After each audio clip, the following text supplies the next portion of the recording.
Maybe I've got it now.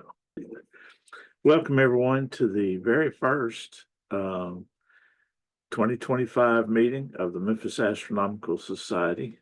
Without further ado, we'll dive right into tonight's presentation. This is what we have referred to on many years in the past, either in December or January, as a new telescope seminar. We have at times broken it down to the point of in December we spend a lot of time telling you about what telescopes go by, and then in January, assuming you bought one, we spend a lot of time telling you how to use them and what have you. In all of my 30-something years of being here, there's been maybe one or two people that followed any of that advice and or needed help come January. It's usually later, but I'm not saying it doesn't ever happen, but it doesn't happen often. So anyway, we're going to take a little different tack this year, and because some things have changed, the astronomy hobby is not what it used to be. But I'll not let the Grinch steal Christmas or our hobby. And we'll just go ahead and try to get in here and talk about a few things. So, what I want to cover are some basic types of telescopes, basic types of mounts. I should have rearranged this. Ideas for beginners goes down. I'm going to talk about what to expect from a telescope. Before that, then some ideas for beginner telescopes, and then some ideas about how our hobby is changing, and some new tech and how technology can and probably should drive that, although that'll be a point for contention and argument and opinion. So, we were talking to a few folks before the meeting started, and I started hearing stories about I got started in this in the early 90s. I had a telescope in late 80s, and I heard about a comet that was going to crash into Jupiter, and that got me started. But what we normally do around the MAS is recommend that people buy a good pair of binoculars, right? There's too many telescopes, too many kinds, too many types. I know of very few people that have bought that their first telescope was the telescope. In fact, the truth of the matter is, I don't know of anyone whose very first telescope was the one they probably still use if they're still involved in the hobby. So, binoculars will get you out there so you can start to find stuff when the sky is really dark. And while you go look at other people's telescopes. So this is what I had in the late 80s, and it was a Sears. I think I got it at Sears outlet store. My wife got it for me for Christmas, and I looked at the moon a few times, and the whole equatorial mount thing just seemed like a major pain in the derriere. And I just said, well, okay, whatever. And it wound up in the attic until the early 90s when I heard about a comet that was going to crash into Jupiter. And I thought, well, that's something that's probably a once in a lifetime event, and I want to see it. So I got it back out, started looking at Jupiter, and realized pretty quick that it just wasn't going to cut it. It just wasn't going to be the view I wanted of that once in a lifetime event. So I started buying astronomy magazines. I didn't know anything about a Memphis Astronomical Society. They didn't have a website because I don't think there were websites. Maybe there were, but there weren't many. And so I just I got busy studying about telescopes, and I wound up with this guy. So when in my looking for telescopes, I quickly realized that they come in essentially two varieties. They're long focal length and short focal length, and they're different optical patterns for achieving either one, but long focal length telescopes are for looking at planets, and short focal length telescopes for looking at faint fuzzy objects outside of our solar system. And I was sitting there going, well, that's disgusting. Why have I got to have two telescopes? Why can't I do both? Well, it turns out a company called Parkes made a telescope that did just that. This is a 10-inch HIT, or hybrid imaging technology, Cassegrain Newtonian telescope. So by changing the secondary mirror, which is up at this end of the telescope, it went from being a 10-inch f13 Cassegrain, which is very long focal length, to an f3.5 Newtonian using the focuser on the side by changing that to a diagonal secondary. This telescope was it was in a pawn shop. Who'd have guessed it? And they sold for 8,000 plus new in the early 90s. I bought it and some other stuff and a small trailer to haul it all in for $2,200, and spent the next 2 or 3 years becoming a telescope expert because it was not treated well by its previous owner. and and it took me a little while to figure out collimation and some other things, but I did, and I probably am a collimating expert at this point because of it. I built the extra pier extension for it to get it up. This is us setting up to, and I videotaped a Venus crossing, uh, and so that was a lot of fun, and I did indeed see the black marks on Jupiter a day or two after the comet crashed into it. The night it crashed into it, it was cloudy here, so there was nothing to see, and that's one of the banes of our hobby. But by then, I'm carrying this thing. It weighs, 150 pounds out to dark sky sites, taking an hour to set it up. And I get out there and I suddenly find I can't find squat. All the constellations that I knew from setting this up in my backyard, I couldn't find. There was too many stars. You get out where it's really dark and the constellations will disappear on you. It was like, holy cow.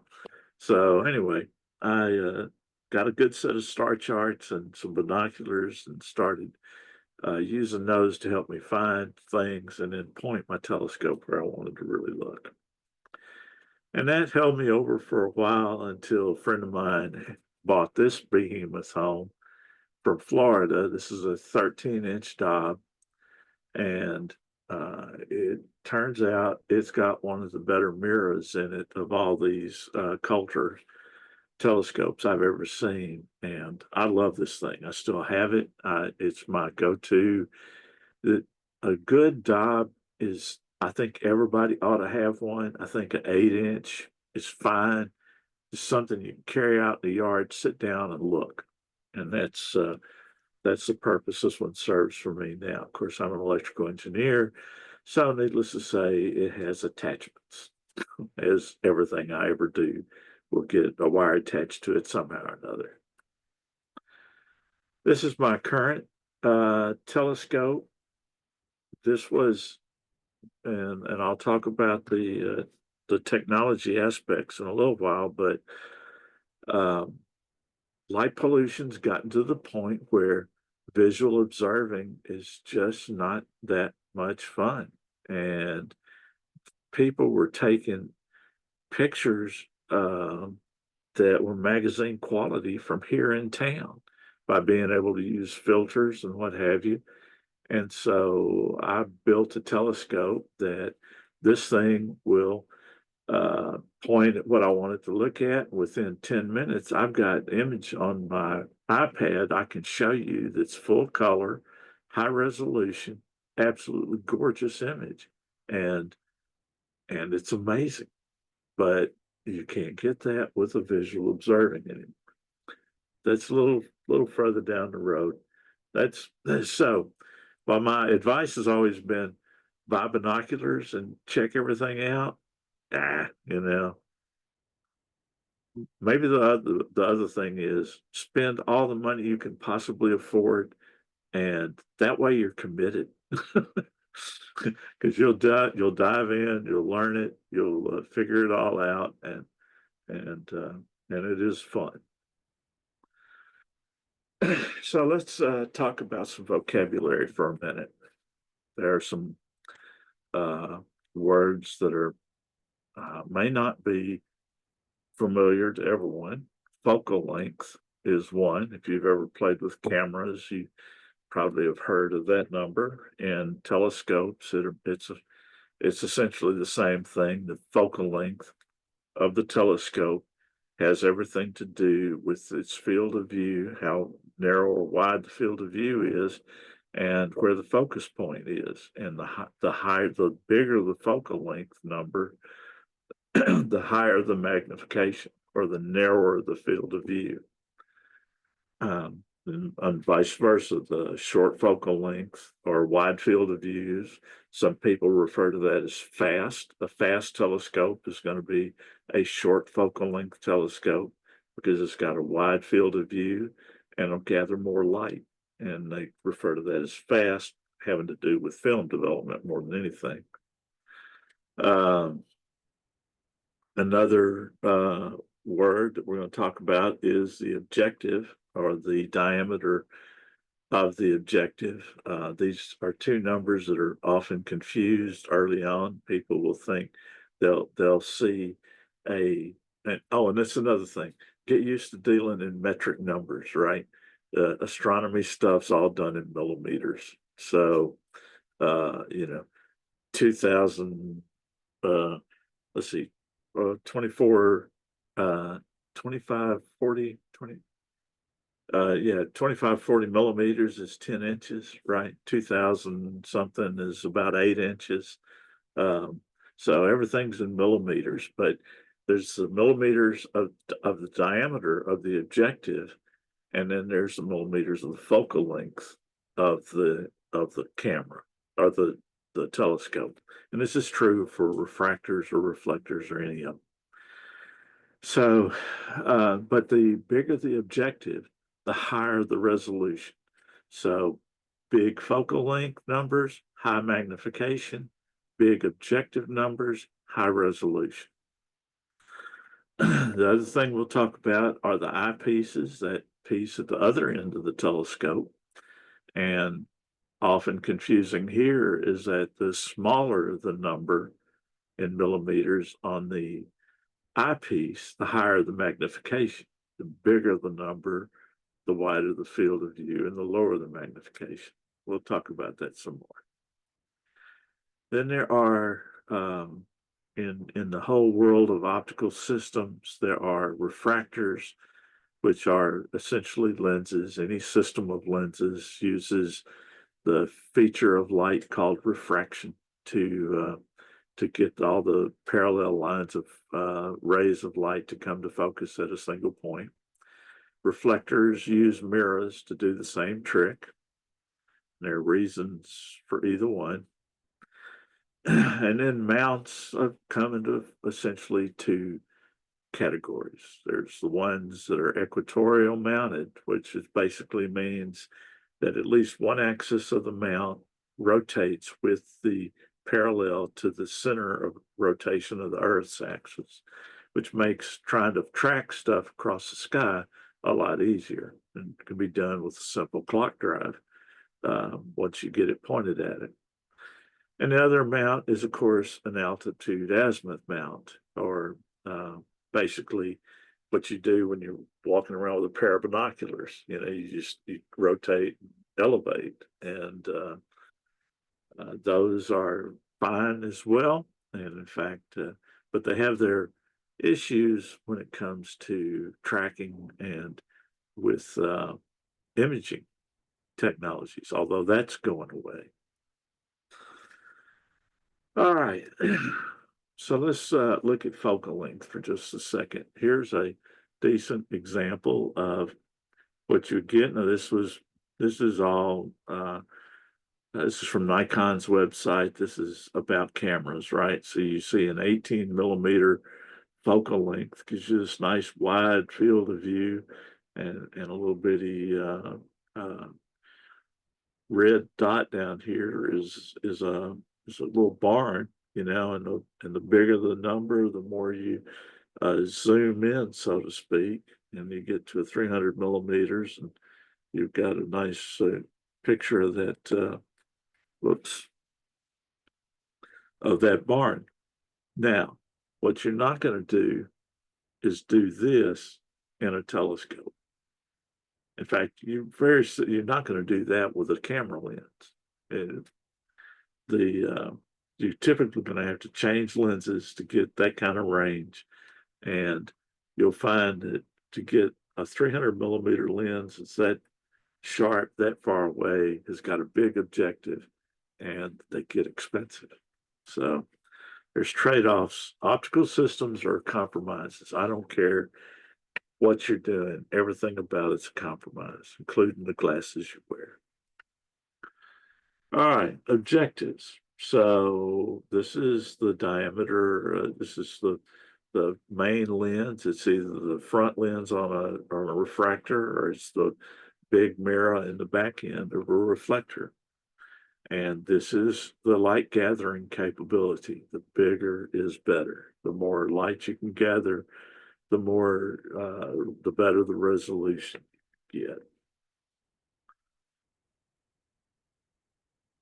Magnification isn't everything. You can look at ads for some telescopes if they even talk about magnification, you know, 100 times or 1,000 times, 900 power, you know, walk away, because that's not the telescope you want. That's typically a bad combination of small optics and bad eyepieces. Um, they're the uh, there are limits to what you can get decent usable resolution out of. It's called Dawes limit, and do I have a note in here about that? I don't. But you can see that you get an exponential increase in resolution for the diameter of the objective. So, you know, a 2 inch or 3 inch diameter refractor, uh, you get you know, exponentially more resolution in a 6 inch. See, we've seen a 4 inch diameter telescope's good for 200x, 200 power maximum. And that's a good night. So there are a lot of other things that'll affect what the image looks like in your telescope. And that's one of the things I'm going to talk about more in a few minutes. So this is why bigger is better, and probably why those of you that know me know I am a nut for a globular cluster. I love looking at these, and I started that love of looking at these when I got my 13-inch dot and a 9 millimeter Nagler eyepiece, because I can dive into the middle of M13 and get this kind of resolution, and sometimes better. And that's fun. That is worth sitting at the eyepiece for and waiting for the turbulence to settle down and everything else to peer into the center of a globular cluster. So, excuse me,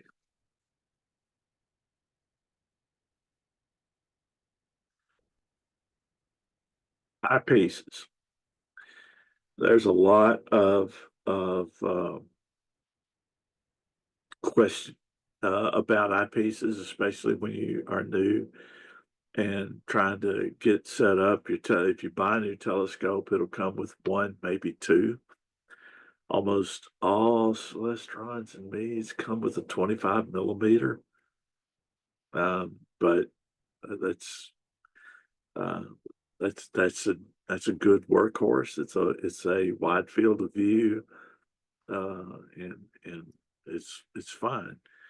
But this, like I said, my favorite view is my 13-inch with a 9 millimeter Nagler. Now, that eyepiece costs more than most people's telescopes, but that's because I wear glasses. In fact, these are the thinnest glasses I've worn in my life. When I got started in astronomy, I was wearing glasses that were a half inch thick in places, and were it was a miracle I could see, period. And when you wear glasses, astronomy can get expensive because you need eyepieces that have what's called long eye relief. People with normal vision that don't wear glasses can take their glasses off and get up really close to that the hole in the eyepiece and get a good wide field view. I can't. I got to sit back here away from it, so all I get is a little view in the that little hole, and that's a problem. If you need glasses and you don't have an astigmatism, then you don't need glasses for a telescope. You take your glasses off and change the focus because that's all you're wearing glasses for, is your focus isn't the same. But if you want to take your glasses off and change the focus, you can get a sharp in focus view through the telescope by adjusting that. I have a terrible astigmatism. Wouldn't it be my luck? But then that's why I have a bunch of expensive eyepieces. Now, since then, I've had operations on my eyes. I got less astigmatism and less power correction and some other things, and it's a lot better. But I still love my expensive eyepieces. Eyepieces come in a few varieties. As far as I'm concerned, everybody ought to have a set of Plossums, inch and a quarter Plossums. They're good workhorse set of eyepieces. There's all sorts of tricks you can do with them, and eyepiece projection and photography, and all the different adapters and stuff you get for doing that sort of thing work with inch and a quarter eyepieces, and the Plossos are great for that. They're good, middle of the road sort of deal. They're all reasonably good quality. I have a set of Teleview Plossos, uh, but the Meads and Celestrons are fine. Oh, and by the way, Mead and Orion are out of business. Coronado's gone. Celestron's probably not far behind them. It's going to be an interesting world in the future with telescope business, but but that's fine because I don't recommend buying new telescopes anyway. I bought all of mine. Well, I bought one new one, but actually I bought two new ones. Anyway, you can find good gear on the used market for decent discounts. So I don't do zoom eyepieces. I get asked about them. I wouldn't know. My opinion is they're like zoom lenses on my camera. You got to make that zoom function work, you got to add more layers of glass. And through every layer of glass, every junction from one type of glass to the next, you lose light. It's reflected, no light never passes through or reflects off of anything 100%. The best mirror coatings you can get are in the upper 90s, 98 or so. The transmission through most glass is not even quite that good, but you're losing the light as it goes through more elements. And zoom just adds a bunch of elements. I'd rather have different eyepieces. So I've got a 32, a 25, a 16, a 13, a 9, and a 4. And the 4 is completely useless. But I wanted to see what the limit was. So anyway, there's a lot of things to understand about eyepieces. They come in different designs. Um, I have seen Huygens design eyepieces. I've seen a few Kellners. I have an Erfel. I have a set of Plossels.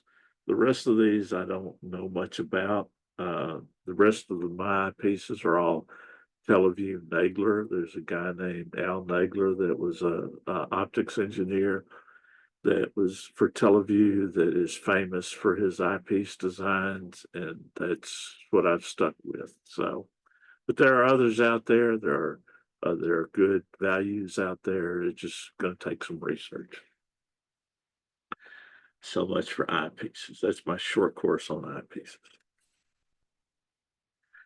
So let's talk about telescopes. Refractors are, like I said, ones that use lenses, not mirrors, and uh, they can come in all kinds of sizes. But they finally did find out what the limit was. The absolute largest refractor telescope that is still in existence, and I think they actually made a 48, but I don't think the lens held up.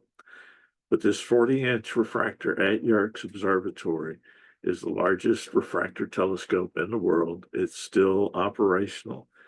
And in right now, we're looking at March for a presentation from the people at Yerkes Observatory. So that's our target right now for the March MAS meeting is a presentation about the Yerkes telescope from the people at Yerkes Observatory. That will be a fun presentation. This one is a picture when young Mr. Einstein was there. This is going to be roughly 19, let's see, this is 1921. So he hadn't moved to America yet, I don't think. So he just had to have been here on a visit. Anyway, it's been around a while, but this is the largest refractor in the world. Refractors come in a number of types. There are people that are so bold as to build them with a single lens. Those are garbage. Don't bother. The the closest thing you're going to get to a decent refractor is what's called a achromatic, and they have two lenses, and the two objective lenses will be nested together, and they're made out of two different kinds of glass. And we'll talk about why they do that, but it's called chromatic aberration. And it's the fact that light bends when it goes through glass, but it bends at different frequencies a different amount. So red light, which is a much longer wavelength than blue light, bend at two different places. So the bottom line is they focus at two different places. And in just with one lens, it becomes painfully obvious. With two lenses and a really bright star or a bright planet, you'll get the outside edges of the planet will have either blue or red rings. That is where the light's focusing at different places. Can be a little annoying.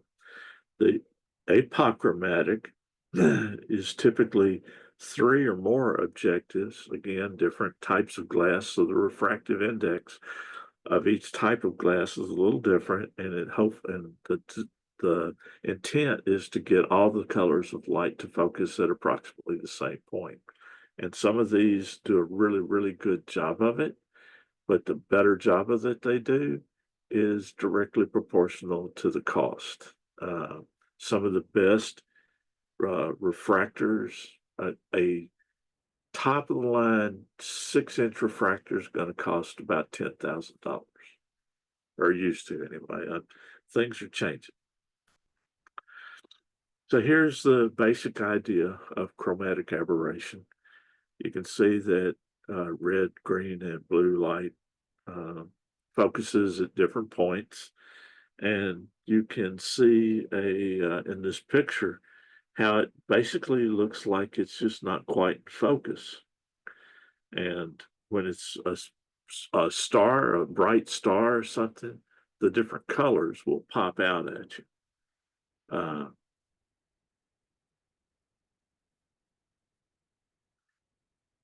Now, there are double refractors, aka binoculars, and all I really want to say about them is, 7 to 10 power. Uh, 50 millimeter objectives is about the smallest thing you want to try to do nighttime work with. That's the diameter of the main lens. 7 to 10 power is about all you can hold steady. Anything more than 10 power, you really need to get it on a tripod or something to hold it steady. So if you're just using them to get out and spot stuff with, good 7 by 50s, 7 by 50 millimeter uh, with BAK4 prisms will typically make good observing binoculars. BAK4 instead of BK7 glass, BAK4 is more transmissive than the BK7. It gets a little brighter. So, all right. Our next type of telescopes are reflectors. And here you can see the one I started with. And there are Dobbs. This is a Dobsonian mount, altitude azimuth. This is an equatorial mount. Equatorial mount. This is a gyroscopic mount and another Dob. And all of these are reflectors. In fact, even the James Webb is a reflector. Once you get over 60 of 40 inches, it's got to be a reflector because mirrors, you can sub. The problem with big objective lenses is they get so thick in the middle and the outside edges are so thin that the outside edges can't support the weight. So mirrors can be supported from behind, so you don't and big mirrors for telescopes were really thick. The big 100-inch mirror I think is about 24 inches thick or so, and that's because they try to get it to hold its shape. They don't do that anymore. We build thin mirrors and use dynamic mounts that can adjust the shape of the mirror. And we can detect that because we know how to build wavefront detectors now. Like I said, the hobby's changing. And all this technology, actually, there's a lot of it spin off from Star Wars that people don't really remember. But a lot of the optical advances that have been made in the last 30, 40 years have really changed how we do astronomy. This is a classical Newtonian reflector here in this picture. There are also Cassegrains and Ritchie-Chrétiens, Stahl-Kirkhams. My black telescope I showed you earlier was a Ritchie-Chrétien. I've never actually looked at a Dahl-Kirkham. I know what it is, but I've never seen one in true life. A Newtonian basically has a mirror at the back end, and this is always hilarious to see uh, on TV where somebody gets a Newtonian telescope and sets it up where they're looking through the eyepiece and got this end of the telescope pointed at something, right? Because that's not how it works. It always makes me laugh. Uh, so everything goes down to the mirror, comes back and reflected to a smaller diagonal, and then out the side of the telescope through the eyepiece. And this is Newtonian. Uh, our good friend Mr. Newton figured this out pretty early on and really made building telescopes cheaper. The Cassegrain is a little different. This Cassegrain telescope is the same, not necessarily.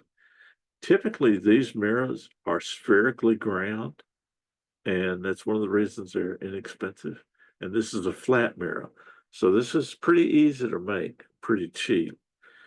Cassegrain, on the other hand, uses a parabolic primary, and that curve is a little harder to grind, and a hyperbolic secondary to give to reflect everything back through a hole in the center of the telescope. Now, depending on how you design this and the focal length of it all and everything, and where this secondary mirror is, it changes the optical characteristics of this telescope. The central obstruction's one thing. The spider that holds the mirror in place is just like on a Newtonian. It causes diffraction spikes. That's those spikes when a star goes like that. And there are other things. Then there are what's called catadioptrics, and that's where you basically use, and I have a picture of those in here. I will get that. That's a combination of a glass corrector plate and mirrors, and I'm sure we'll get some more on that in a second. Image effects from a central obstruction. This is what I was talking about with the Cassegrain. So this is, let's say, for example, a image through a refractor where you've got no central obstruction. And this is an image where you've got a central obstruction from the secondary mirror, and either a Cassegrain or a Newtonian. And you can see that what it effectively has is impact on resolution. Uh, then there's coma aberration, and this is where stars don't appear as pinpoints. They'll have what might appear to be like a slight comet tail. And there's a number of kinds of coma. Some can come from collimation issues. Others can come from the spherical ground mirror of a Newtonian, and the stars on the outside edges of your wide field of view will have coma like they're trying to fly toward the center of the mirror. So this little uh, tail that it seems to kind of have will go toward the outside edge of the mirror. And that's typically spherical issues. And then, of course, there are diffraction spikes. And, on a really bright light, you're going to get those spikes in there. Some of us like those. Some of us take pictures and they're not there and we add them back. So, but you don't get those with a refractor. All right, so yeah, reflector telescopes. We talked about the central obstruction, the coma, the diffraction spikes, and oh shoot, sorry. And then there's collimation, and most of the time, collimation can make it look like you've got a coma problem. It can it might look like you can't get everything in focus like it should be. Um, and this all has to do with alignment of the optics. You don't typically have much in the way of collimation issues with refractor telescopes, especially good ones. But you can have, and that can get down to the optics, tube extensions, Barlows, eyepieces. When you're putting all that stuff together, if it doesn't fit well and tight and snug, then it might not be exactly on center where it should be. Little things like that can add up to cause image issues and cause you to be unhappy with your results. Collimating a Newtonian has gotten to be pretty simple with some handy laser tools anymore. Um, so it's but you got to learn how to do it, right? So it's not intuitive, and it'll take some practice.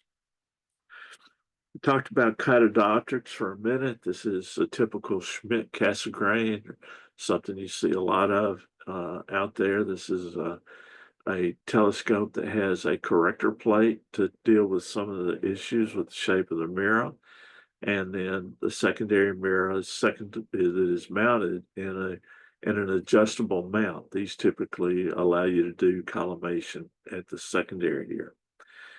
And then there's something that's a little bit less common, but is these are nice telescopes and produce good views. You don't get diffraction spikes with these because you don't have the arms holding secondaries.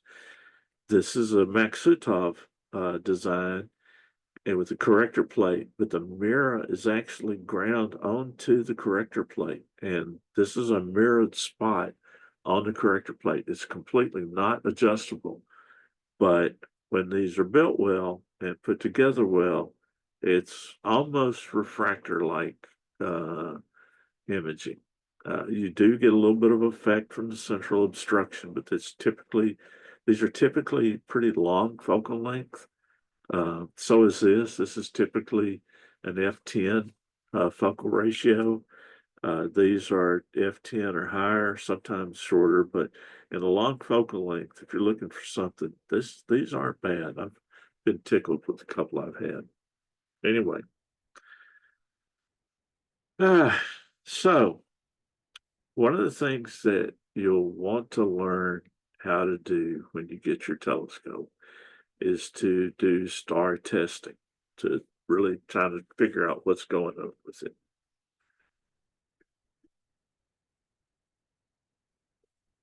The best way to do that is to be in an observing session and call me over and I will tell you. Or you can learn about it yourself. The there's something you'll get from going if you'll pay attention to these images. Right down the middle is what a focused image might be of a star. I promise you, you'll never see one that looks like this. Maybe. This is really high magnification showing in this electronically generated simulation. So if you had a really high magnification eyepiece in your telescope and it had good, decent optics, you'd see these kinds of images. Uh, this is perfect focus. What this is showing you is that even with perfect focus, there is no such thing.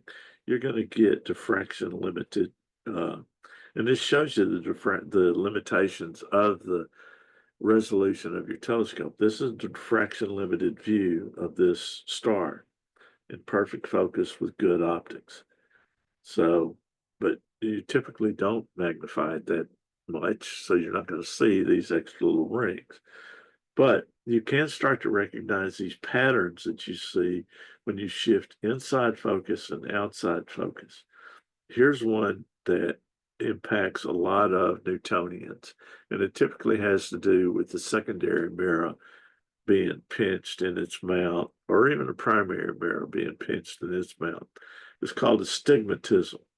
And what will happen is the pattern will kind of take an oblong shape, but as you rack it in and out of focus out of each side, that shape will shift 90 degrees. And that's a sure sign that you've got astigmatism. I do have that on my 13-inch Dob with my 32-inch Urfel eyepiece, which is a fun, cheap eyepiece. But the thing has got astigmatism. And it took me a little while to figure out it was in the eyepiece and not in the telescope. But coma for misalignment. So this would look like something you'd see with bad collimation, maybe. And that's where the stars kind of shift their fringe rings off to one side. Spherical aberration, correction error. Oops, sorry. But you're not going to look for that turn down edge. You're not going to look for that zone. So these are things you'd look for in if you were building. In fact, I think that's where this came from, is in the amateur telescope maker's manual. What you're looking for in your mirror, in your primary mirror when you put it together. I think I'm trying to put together some that more show you about what you would see with atmospheric turbulence and stuff. Uh,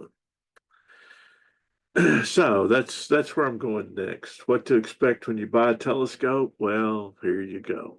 In fact, we have hypothesized that anytime somebody buys a telescope locally, that it is the root cause of all the clouds we get. I'm thinking somebody bought something nice recently. This is not what you want to look for when you go out at night. So let's talk about what impacts our view through our telescopes, no matter what they are, this day and age. So light pollution's probably the big killer of our hobby. Inner city, Bortle 8, 9 skies, you can't see squat. This is what you've got downtown Memphis. Well, maybe not quite that bad. This is probably more like it. Um, you start to get down to suburban skies. You got to get out in Collierville or better to get this. In fact, I'm not sure you can even get a hint of the Milky Way even in Collierville. You start to get out to where it's really dark. I think our dark sky site is, I forget what the Bortle number is. Maybe it's a 3. I think it's between 3 and 4. But it's, you don't get this until you go to Hawaii on top of a mountain, or Arizona, or the Chilean mountains, South America, that sort of thing. So the other thing besides the light pollution is the weather. And the weather can make the light pollution worse, and what's often referred to as transparency. Transparency is, for the most part, especially around here, the amount of water vapor that's hanging in the air. And the more water vapor you've got higher in the atmosphere, the more it's going to reflect light from this light dome over here back down at you, even though you've gotten out from under the light dome. So on a not very good transparent night, even though you go out to our dark sky site, you're still going to have light pollution. You still have it anyway, period. But that's it. Yeah, excuse me, I hit stop time. Then there's atmospheric seeing, and this is the turbulence that occurs in the upper atmosphere, and how that is like looking through a pot of boiling water, and it messes up the wave fronts as they're coming through, and then they hit your telescope. And this, of course, is an exaggerated view, although I would say not too much. I mean, I have seen it almost as bad, especially looking at something bright like the moon and what have you. Anything else, though, where it's dim and faint, it's just going to look like it just never gets in focus. That's the other thing. When I was looking at Jupiter in the years ago, when after the comet crashed, I'd sit there in my driveway in East Memphis staring at it for hours, because every now and then it would snap into such sharp focus that it was like, what happened? By the time I thought about it, I couldn't, it was gone. But as you'd sit there ever so often, the atmospheric conditions would be just right that you would get a great clear view. And it was worth the wait. It was worth sitting there for that fleeting moment to catch the sharp view of the planet. I really love doing that. So there are some websites that make this kind of easy, that should become familiar with. Let me start with Astrospheric. All right, this is uh, an astronomy related website. The link is on our webpage. And it's set up to show you the conditions and what they're projected to be over the next few days. And of course, we're currently right here, and you can see by the color, this is the cloud cover band right here. This band through here is the transparency band, and this is the seeing band. So this is about how clear the air is going to be of water vapor, dust, or anything else. And here's the turbulence. And you can see that we're pretty much toast until, I don't know, long in here, Wednesday might be halfway decent. You know, you don't wait for everything to get this color because it just doesn't happen here often enough. So this would be a not bad time to go Wednesday evening, according to this. Seeing's not going to be superb. Transparency will be okay. We'll see. There's another one that if you want to, this we have a link to one of these on our webpage. In fact, let me go here and observing, and if you run down here, here's one of these, for example. And we used to have the one for our dark sky site here, but I don't know where it went. What it'll show you, there's a lot of good information on this guy's website. He does these models, and but he's got good information about cloud cover, transparency, and kinds of things that contribute to it, seeing and what contributes to that, and lots of information. It's worth reading into if you want to find out more about how to tell when it's going to be a decent night of observing. This is for Village Creek, which we do a couple of times a year, but they have a list. This is all the ones within 60 miles of Memphis. This is the one for us. You know, if you want to check out someplace, any place, someplace else, here they are. I mean, there's maps listed for all kinds of places. So anyway, guy's up in Canada, and he's been doing this for a couple of decades. So now let's see how do I get my slideshow back. There you go. All right. All right. So we talked about atmospheric conditions, and let's talk about some local setup conditions. So you saw this squiggly thing right here, and you know this. Anyway, if you've ever been on a hot day and looked down the road or something and see the heat coming off the highway and everything, and how it disturbs all the view behind it, you know what that's about. It's the changing, boiling temperature changes and what have you. Well, this happens right under your telescope. So taking a telescope out on a hot summer day and setting it up in the driveway, ah, not such a good idea.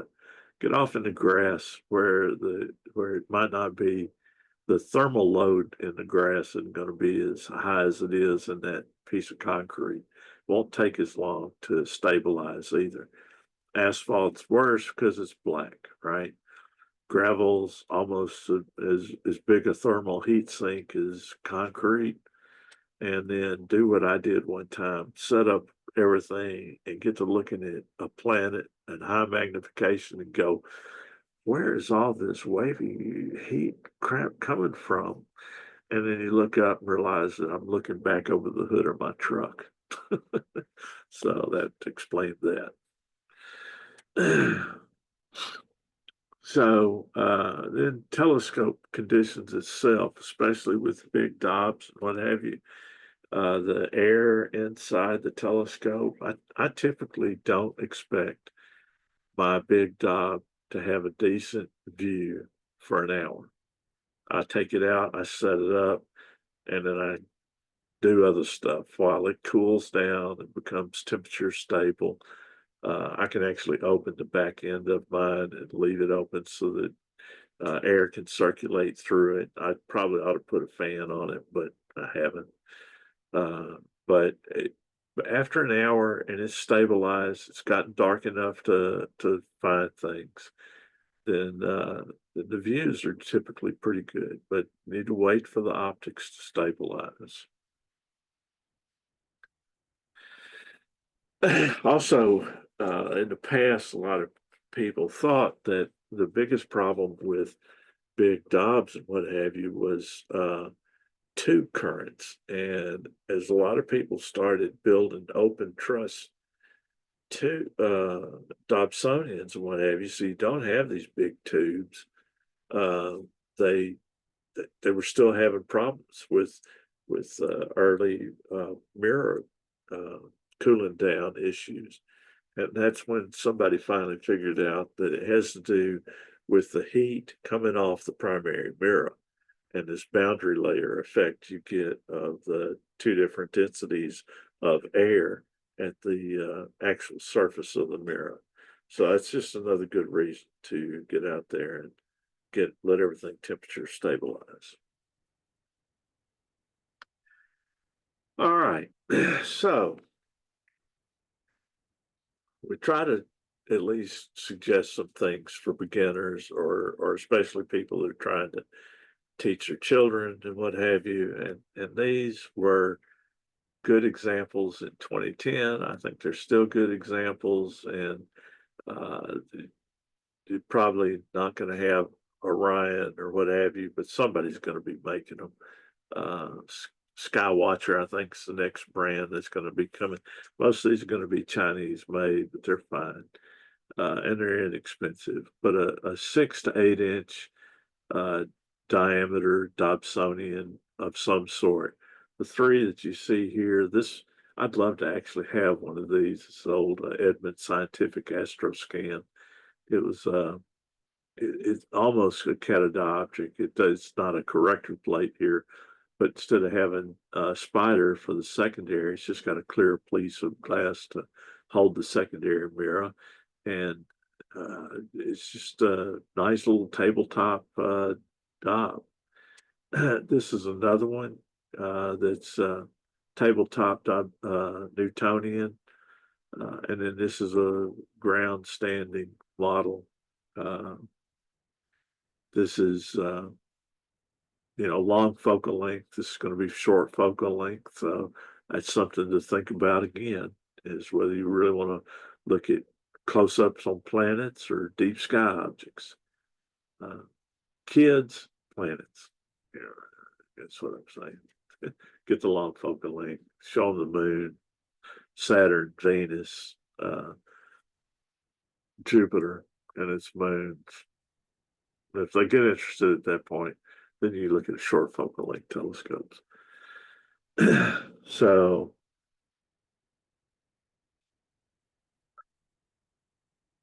but as I have been saying, times they are changing, and there are.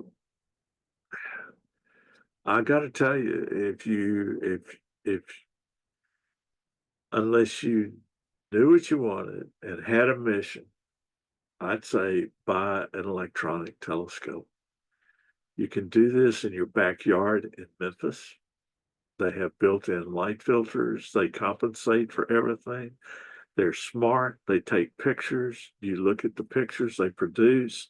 They'll produce pictures within 5 to 10 minutes of setting them up. Uh, the MAS has one of these, which was one of the very first ones that came out, and I'm still amazed with it. Um, it was expensive. I thought when I first saw the technology hit the market, I thought, okay, so they're doing something funny with to have it pointed where in the right direction, and then they're downloading pictures off the internet and showing you that, right? That is not what they're doing at all. These are superb optical instruments taking really cool pictures, and the astrophotography hobby and techniques have come to the point that they were able to automate all of that stuff and pile it all into a box. This was 4 years ago, 4 or 5 years ago when this came out. Uh, and since then, and there have been a couple others that came out and do equally as well. Little different designs. One of them actually has an eyepiece, although I don't know I'd waste the money on it. But now this guy, and there are other options. Look, this presentation is actually 2 years ago. So this part of this presentation is. So there are other options out there. This one from ZWO, quite honestly, I, I have absolutely no use for it. I'm still thinking about buying one just because it's small, it's handy, it it it's $500, and if I had to pick, this one's still better, right? The $4,000 one's still better, but it's not $4,000. It's not $3,500 better. And I these are these produce wonderful images and work really well. They've also got one now called the C Star 30. It's like down around $300. I don't know that I'd do that. I'd probably stick with the 50. But uh, we have a whole nother video. One of our members did a survey of most of the ones that are out on the market right now.